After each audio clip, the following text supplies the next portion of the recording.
qu'est-ce que toi tu entends? Il faut une certaine vigilance.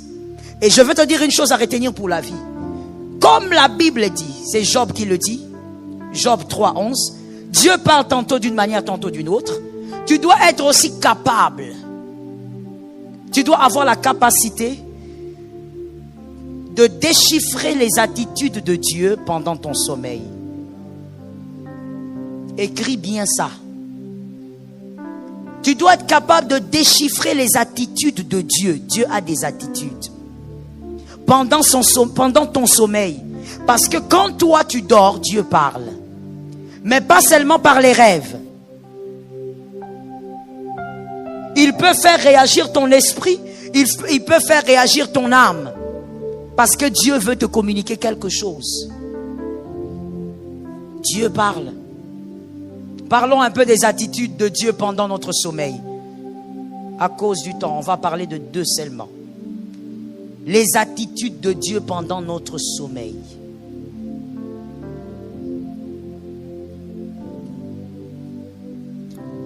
Il y a par exemple cette attitude. C'est Dieu qui réagit et Dieu fait aussi réagir ton corps ou ton âme et encore ton esprit.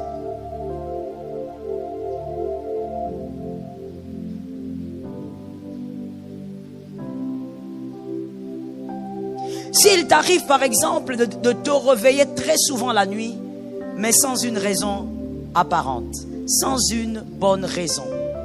Ce n'est pas que tu as envie d'aller aux toilettes, ce n'est pas qu'il y a quelque chose qui t'a dérangé, que tu as mal dormi, ce n'est pas qu'il y a quelque chose qui t'a embêté, mais tu as l'habitude de te réveiller au milieu de la nuit, très souvent. Et quand tu te réveilles, il n'y a pas de raison. Tu ne sais même pas pourquoi tu t'es réveillé. Quand tu t'endors, après quelque temps, tu sursautes encore. Mais tu n'as pas fait de cauchemar. Ne vois-tu pas que Dieu est en train de manifester quelque chose? Dieu lui-même est en train de te réveiller pour une raison bien précise. Et la plus grande des raisons, c'est quoi? Tu dois recharger tes batteries. C'est qu'il y a quelque chose qui arrive, que quelqu'un entende ici et que Dieu ait pitié d'une âme. C'est qu'il y a quelque chose qui arrive et cette chose va te déstabiliser si tu ne recharges pas tes batteries. Dieu est en train de te dire, come on, lève-toi, recharge les batteries. Toi, quand tu te réveilles plusieurs fois, comment tu es là en train de regarder, de tourner tes yeux comme ça, comme les guides d'une montre, au lieu de comprendre, c'est un langage. Ça fait partie des attitudes de Dieu pendant le sommeil de l'homme. Tu te lèves et tu commences à prier. Pas prier comme tu fais là, en train de dormir en même temps, en train de te gratter dans tous les sens. Mon frère, un peu de sérieux pour ta propre vie. Tu te lèves et tu pries. Si tu veux rester assis, sois sûr que tu ne dormiras pas. Recharge les batteries. Parce que tu dois savoir que si tu ne recharges pas tes batteries, ce qui doit arriver arrivera. Ah oui. Ce qui va arriver arrivera. C'est-à-dire le problème que Dieu a vu, qui s'approche de ta maison, qui s'approche de ta vie, va arriver. Et lorsque ça va arriver, ça te trouvera faible. Ça risque de dévaster ta maison. Combien de fois j'ai vu des femmes dire, j'ai entendu et vu des femmes dire, je ne reconnais pas mon mari. Ça ne peut pas être lui. Ma soeur, quand le diable est en train de rôder autour, tu ne peux pas croire maîtriser la situation. Comme tu es là, tu ne maîtrises pas ton mari. Je n'ai pas entendu. Quand tu n'as pas répondu, ça veut dire tu dis le contraire. Bon, tu es libre. Je reprends quand même. Comme tu es là, tu ne maîtrises pas ton mari. Comme tu es là, tu ne maîtrises pas tes enfants. Il y a seulement Dieu qui est capable de tout maîtriser. Quand le même Dieu là te réveille comme ça, plusieurs fois la nuit, c'est l'un des langages de Dieu. Tu ne peux pas être là, tu te lèves comme ça et puis tu vas aux toilettes et tu reviens. Que Dieu ait pitié de toi.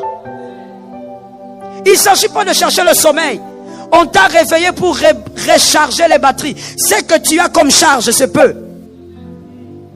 Est-ce que quelqu'un m'entend? Si tu sais que tu vas sortir et que là où tu vas aller, il n'y aura pas possibilité de charger ton téléphone, tu vas t'organiser pour le charger convenablement. Afin que tu ne sois pas lobat quelque part. Ton esprit a besoin aussi d'être rechargé. C'est l'esprit qui affronte les esprits. L'âme n'affronte pas les esprits. La chair n'affronte pas les esprits. L'esprit affronte l'esprit. Maintenant, quand l'esprit là va venir, un esprit, prenons seulement un esprit humain, un esprit humain, un sorcier là qui s'amuse à venir vous ruiner, vous les hommes et les femmes de la famille. Quand il vient la nuit, il te trouve là en train de ronfler. Et non seulement toi tu ronfles, parce qu'il faut tenir compte du fait que quand tu dors, c'est ton corps qui dort, ton âme est en repos, mais l'esprit ne dort pas. Donc ton esprit, il est là, il voit, mais il est incapable. L'esprit humain vient, il le traumatise. Ton esprit est là, comme quelqu'un qu'on a ligoté, il peut rien faire. Pourquoi? Parce que toi, tu n'es pas vigilante. Tu n'as pas compris que quand Dieu t'a réveillé plusieurs fois, c'était pour te dire, il y a un combat, il y a un combat. Recharge. Commence à prier. Commence à louer le Seigneur. Commence à adorer. Mais recharge les batteries. Est-ce que quelqu'un m'entend? La Bible a raison quand elle dit, il n'y a aucune tentation qui ne soit plus forte que vous. Aucune. Aussi, il n'y a aucun combat qui n'est plus grand que toi. Si tu n'arrives pas à vaincre, c'est parce que tu as été distraite quand il fallait recharger. Tu as été distraite quand il fallait emmagasiner de l'énergie spirituelle. L'une des attitudes de Dieu pendant que nous dormons, il vient vous réveiller sans arrêt. Il y a même des gens, Dieu les tourmente à un niveau, mais lui aussi il est à un niveau d'ignorance incroyable. Il va se réveiller, des fois même il s'étonne. C'est tout, non. Aujourd'hui, je suis allé aux toilettes plusieurs fois. C'est anormal. Mais il comprend toujours pas. Il cherche toujours le sommeil. Mon frère, quand Jésus fait fuir le sommeil, toi tu cherches. Jésus fait fuir le sommeil parce que tu dois recharger les batteries. Toi tu cherches. Peut-être qu'en ce moment-là, Jésus est en train de voir combien le cœur de tes enfants sont en train de se détruire. Il est en train de voir, il dit, cette femme doit prier, sinon elle va perdre ses enfants. Peut-être pendant ce temps-là, Jésus est en train de voir comment on complote contre toi quelque part. Il veut que tu recharges avant qu'on t'affronte. Toi, tu dors. Que Jésus t'en délivre.